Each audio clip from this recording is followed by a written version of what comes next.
Hello and welcome. My name is Jeff Anderson. I'm so excited today to bring you my first of many videos to introduce a project that I've been working on for the last 4 years.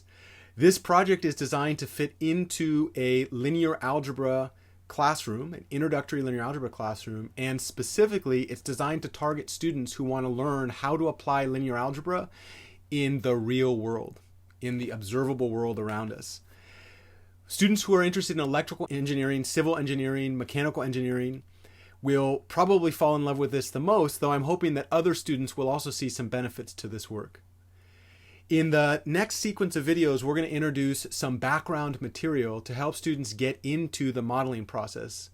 By the end of this sequence of videos, you're going to be able to model a phenomenon that exists in your world and is used every day by practicing STEM professionals, science, technology, engineering, and mathematics professionals, to design circuits that you use. This webcam has circuits in it. The mic that I'm speaking on has circuits in it. The phones that we carry around have circuits. And in the back of those circuits, we have things called CAD programs, computer-aided design. Those CAD programs run tests on the design,